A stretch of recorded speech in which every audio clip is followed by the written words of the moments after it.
The best simulation games to fully release in 2025. That's right, these are the best new sim games that you can play right now, and they're all very well reviewed at over 80% positive, and they are, yes, fully released. So early access games, they can be great, but we want to focus on the ones that are actually out right now.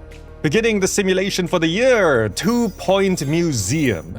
This is an extension and continuation of the 2 Point series from old Bullfrog developers to create originally a theme hospital remake, spiritual successor kind of thing with 2 Point Hospital. 2 Point Campus later released, and it was pretty well received, but 2 Point Museum has been a pretty resounding success with overwhelmingly positive user reviews on Steam and a lot more content, free updates, DLCs, all of that coming on through the year. But in this one, the main point of it is you are running a theme hospital-like game, but it's a museum.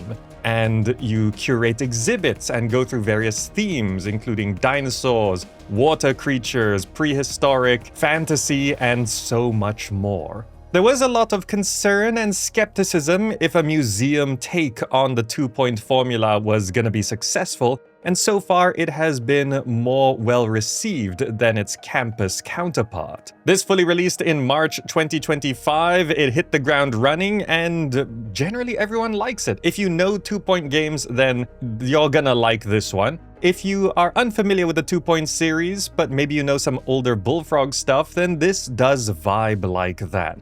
The humor, the style, it might look a little bit cartoony, but that's kind of its periodic point. So yeah, 2 Point Museum, it's a pretty safe bet and a nice stable one to kick off this list.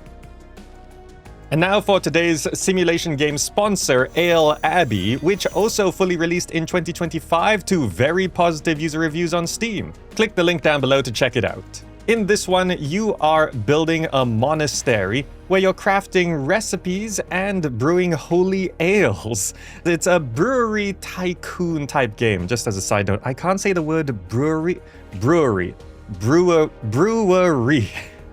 So the interesting thing here is that there's no pre-made recipes. You have to figure out what actually works. You gotta brew ales, you gotta sip and taste them, see what works, and repeat. And it is a tycoon game, so this is a business game. The monk approach is just who you are. The main point is, we gotta make some money. As you make more money, you can expand your monastery. You can build more living quarters for your holy crew. You get the libraries and more production facilities. You keep people happy, but also arrange and organize everything to optimize the production output of your abbey. Designing, building, and turning your monastery into a full-on hub of holy hops. And as with most business tycoon games, you do have to keep people happy, not just your own crew making the divine drinks. You have to keep the neighboring lords and rulers happy, maybe befriending other abbeys in the region, but also you have to handle the bandit encounters because this is a historically set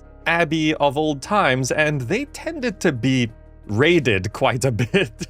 So yeah, generally, Abbey, it's been very well received. It released in September 2025 to over 90% positive user reviews on Steam. And just as a personal side note, I do really enjoy pixel art, and this game is pixel art, and it's a pretty decent execution of it as well. So yeah, if you'd like to check out Abbey, do click the link down below. Thank you so much for clicking, and thanks to Shiro Unlimited for sponsoring today. Continuing the business approach, Let Them Trade.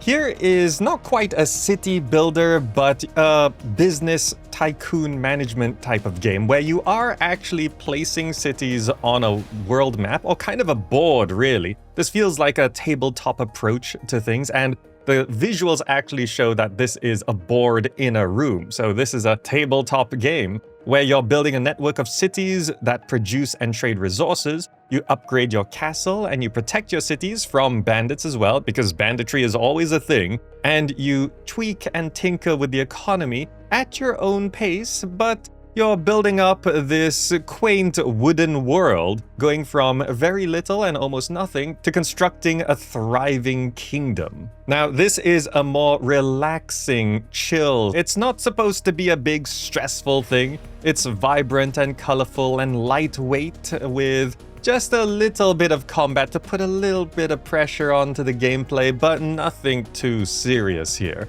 And there's a sandbox mode and a campaign of scenarios strung together with different goals and challenges as you play through them. Overall, this is not a stressful experience. It's just a little economic simulator that allows you to build up and enjoy the results of your management. Just as a nice side note, you can also create your own scenarios as there's a built-in scenario editor and you can share them on the Steam Workshop. So outside of the base content of the game, people can create their own little maps and stuff for you to solve and play. And overall, this is just a nice, straightforward, calming experience. This did release in the middle of 2025 to very positive user reviews. Most people do enjoy it, but I think it communicates what it is very clearly. So those jumping in are mostly getting what they're expecting. So if you think what you're seeing is nice as well, you can have a look at Let Them Trade.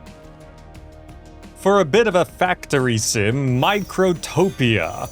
Here you are becoming the hive mind of a robot ant colony, and you're using pheromone trails to create, automate, and optimize supply chains. So this is kind of mixing Factorio and Sim Ant as you collect resources, produce goods, and feed your queen, overall growing your colony to fly out and expand the species. It's an interesting take of robot ants, kind of nano machines or micro machines, I guess. It's really a factory automation sim. This really does have complex logistical supply chains and designing of your factory, I guess. There's an elaborate tech tree for you to develop and evolve your robot ant species. And since release, it has been getting some regular updates, just improving the game. So far, it's getting even more complex. There's a lot of factory automation sims out there, but this one did fully release in February of 2025 to a good few hundred very positive user reviews. So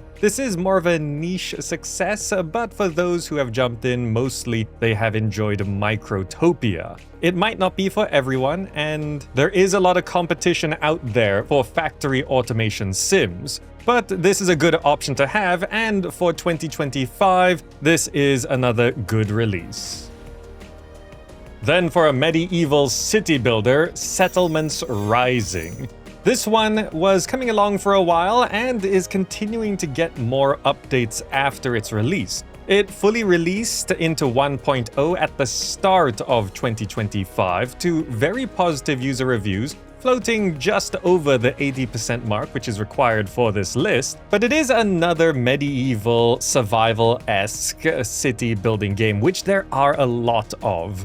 I mean, you could just go back and play Banished, which I know is technically not medieval, but it vibes similarly. And there's other medieval or medieval-esque or at least historically inspired agrarian city builders that you could be playing. This one does have somewhat of a more simple visual style, which is not necessarily a bad thing, but generally speaking, this is a good option to have, particularly because it is continuing to get updates. Since its release, it's getting more updates to bridges, more crops, of course, various patches and hotfixes, and just general improvements as you go along. This particular city builder does have trade and exploration ships. You do have to defend your village against raiders and attacks, and there are enhancements cards, where at specific intervals you get presented with a bunch of cards. Based on some RNG, you can pick how your city will be advancing. So some people do really like that system where it is a bit more random, so your plays through the games are going to be different.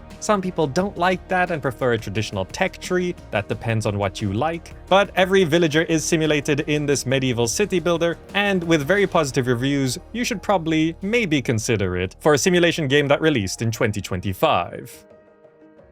And then we have Mind Over Magic, a colony sim that is set on the site of a cursed magic school. You build and optimize your own magical academy, you're training mages that you have recruited to your school, and you're finding and mastering mighty relics in order to battle through the Underschool, which is this dungeon that is underneath your school, which you have to fight your way through to liberate your building up top from the deadly curse. This one did fully release in February of 2025 to very positive user reviews, just under 90% positive, and it's a different take on the colony survival building simulation type game, where it's all about magic and curses and spells. And it does have this two sides to its gameplay, one where you are building and training magicians in your school, but also exploring the underworld and the depths.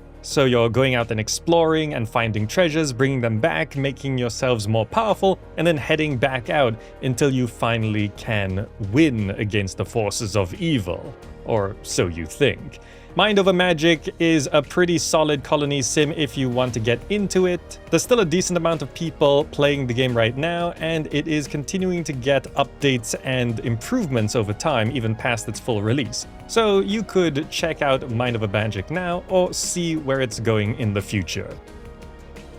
Pioneers of Pagonia. Already in early access and has been since right at the end of 2023, to mostly positive user reviews on Steam. Now this one, again, it said it was going to be in early access for at least 12 months. It does say at least this time. Maybe longer, depending on what we learn. It's been longer. But this one has been building up, and it is now fully set to release into 1.0 right at the end of 2025. So if you have been waiting on this spiritual successor to The Settlers, which was kind of started by the original Settlers developer, Pioneers of Pagonia is fully releasing for the start of 2026. Now, this is, again, a city builder where you harvest resources and manage production chains, but there's a bit more of a fantasy element to Pioneers of Pagonia. It's not so much historically set, it's more magically themed. It is still a Settlers-esque game where you then raise some armies or soldiers to go out and conquer lands and deal with the threats of the wilderness, you could say. So Pioneers of Pagonia, we have been watching it for a long time now, since it was upcoming into its early access, through its early access, and now finally it is fully releasing. Then for one that's been in early access for a little bit, News Tower.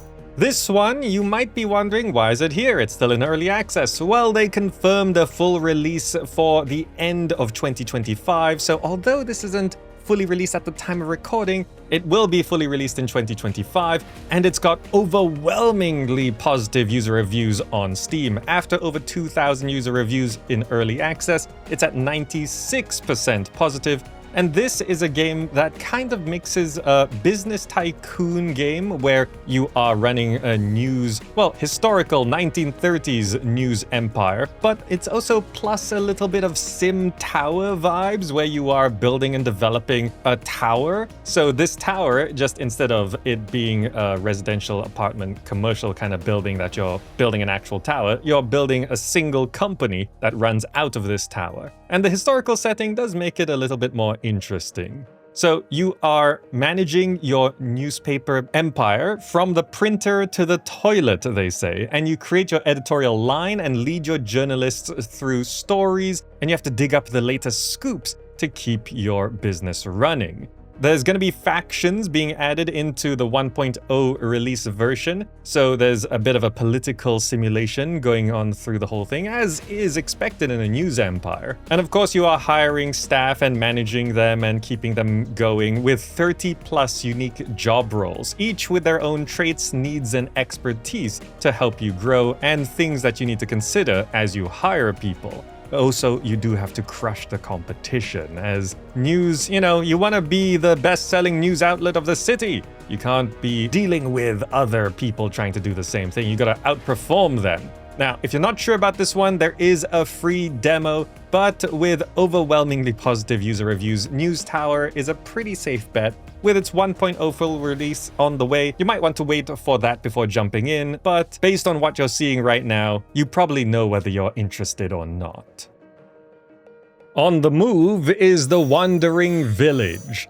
This is one that we have been keeping an eye on for a long time. It entered early access towards the end of 2022, so it's approaching 3 years in early access right now.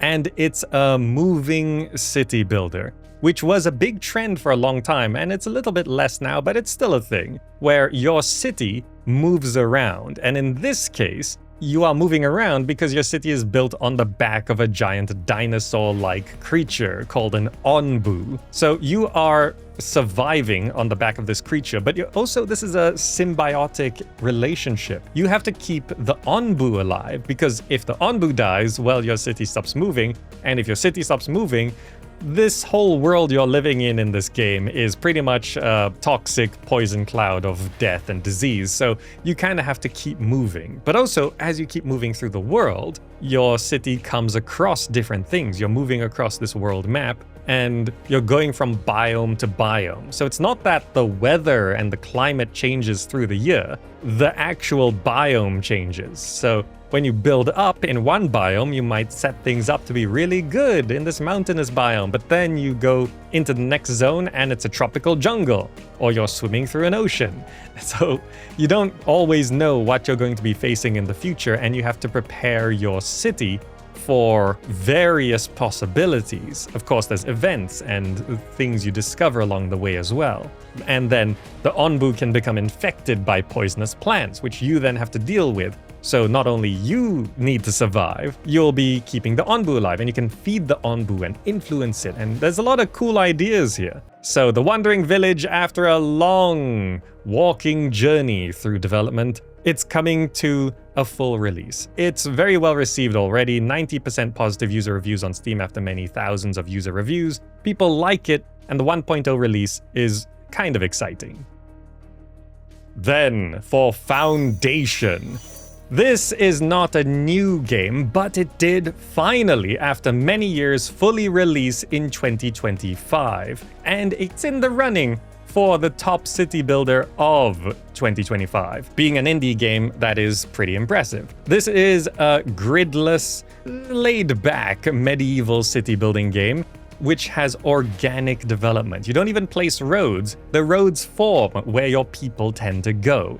And you don't place individual houses, you zone an area and things construct organically. So for those of you who hate grids, Foundation is your savior. This is very, very popular. Because it's been popular for so long, I don't really have to talk about it too much, but it has just under, at the time of recording, 20,000 user reviews on Steam at a very positive 85% positive rating. This has been a resounding success, and the organic city building with the modular monument construction, where when you build, for example, a church, you can choose how many rooms and buildings and the size of your church, and it will cost more resources to build it bigger, but it will have bigger benefits as well, and a lot of the main structures are like that. For full transparency, Foundation did sponsor us in the past, but this is not sponsored. To be transparent, I should say that. And for fully released city builders in the year, at the moment, it is probably considered the best, but we have some time to change things up.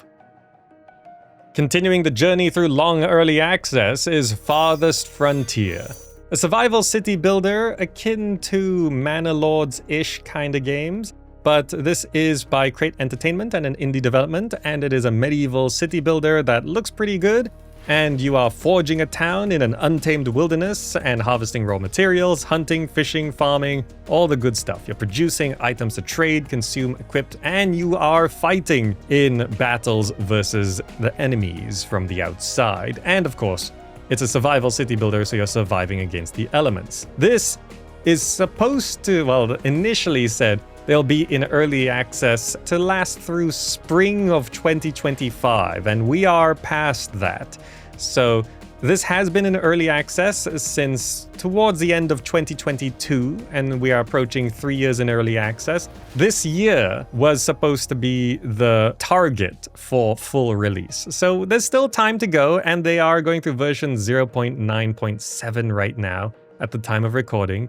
And they are saying that it's getting close to their vision for version 1.0 later this year. So Farthest Frontier is definitely aiming for a full release in 2025. We will see if they can stick to that. It's a solid one. With almost 20,000 user reviews on Steam, it's at 86% positive ratings. So, Farthest Frontier, I remember when it first entered early access, there were a lot of performance problems. They've fixed those up now. It should be much safer to jump in now, or you could wait for 1.0 release, which is promised to be soon.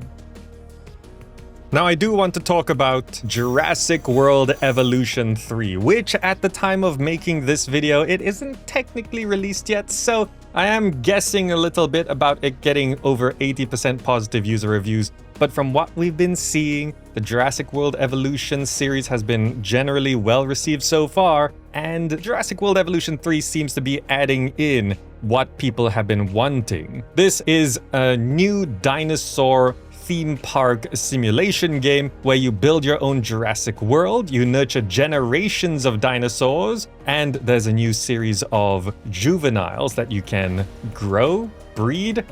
have in your park. And you create and manage these sprawling prehistoric parks around the world with a lot more design options. Now, one criticism of these kind of games from Frontier Developments is that they tend to be somewhat easier to get through. They're not necessarily the most challenging of simulation games, and they tend to be more creative outlets more than anything else. But that's not necessarily a bad thing, you just have to know what you're getting into. There is, of course, some challenge, and there tends to be difficulty levels or some problems and issues that you do need to manage, otherwise things come crashing down. But the Jurassic World Evolution series is one of those series where there is just a lot of room for creativity and creative expression. This time, there's more brushes where you can very quickly paint the landscape with foliage, rocks, and decorations. There's also modular buildings that you can really specify exactly how you want things to build, but if you want to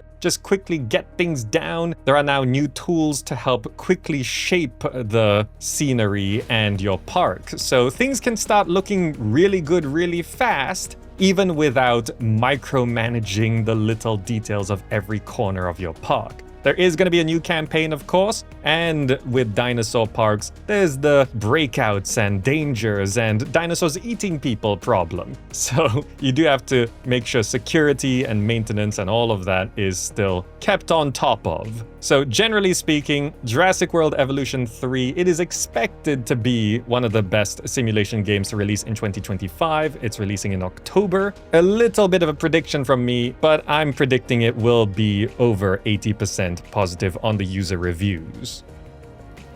Now, of course, I do have to mention Anno 117 Pax Romana. It's the new mainline Anno game, and it is an ancient Rome setting, but it also has some ancient Britain themes to it as well. It's very ancient Rome conquering Europe sort of vibes, but of course this is all fictional settings. Anno games are never historical campaigns, they just have historical settings. It's an Anno game, so of course you're dealing on islands and building up villages and towns and cities to harvest resources and manufacture goods and move resources around and trade using ships. And there's going to be naval combat as well here, and there is all the good stuff from Anno that you would expect. It also visually looks pretty good. Of course, we have to say that this is a Ubisoft game, which has been in the news recently for various things you probably don't agree with. So that is something to take into consideration. The Anno team, I have heard, is generally doing its own thing, and that's why, you don't expect the same people working on Assassin's Creed to be in any way involved with the people working on Anno 117. They're like different studios, they're different people. How things are approached are different. But with the Anno 117 demo being released, there have been some quirks, we could say, that have raised some eyebrows. Just personally, and I think for many others as well, the voice acting is a bit... the voice acting is literally a bit modern, and I'm not sure if that's the vibe. But they have said that the demo that went up is a few months old, which is somewhat understandable, and also I don't know why they released a demo that's so outdated. So they could have already changed the voice acting, they could have already changed a lot of the mechanics, but we don't know until it actually releases. This is one where if you're gonna jump in, you probably want to double check what it is before buying into it. because the demo is not going to be representative of the game either. Now, I do understand that updating a demo and creating a new public build takes resources, it costs money, it's not something that you can just always do. It's not free to do either. It takes time and it takes resources to make demos. It's a bit weird that they released a demo without making it very clear that it is an old demo, because I do have a video on my channel where I'm playing the game, and it was an early build from months ago. And I think the demo is that build. It might be slightly different, but it's from around that time, according to what they've said.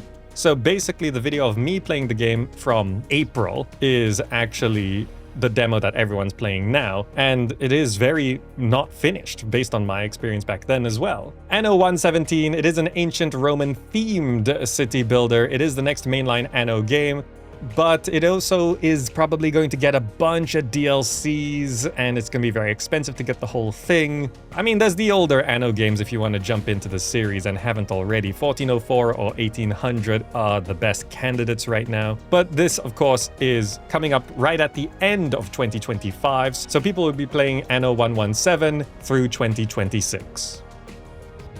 And there you have it. Those are the best simulation games to be releasing in 2025. Now, if you want more in terms of simulators, now I do differentiate simulation games from realistic simulators, and I have other lists for realistic simulators, so you can continue the journey there. You might also be wondering where some other simulation games are that entered early access in 2025, for example, like Mars Attacks, Blacksmith Master, Pompeii the Legacy, Hotel Architect. There's a lot of simulation games in the works, but those other ones mostly either were reviewed under 80% positive, or they're not planning a full release, or I don't expect them to have a full release in 2025. But either way, thank you so much for watching. I hope you found this interesting and/or useful. Click the links on the screen right now to continue the simulation journey, and I'll see you in one of those next videos.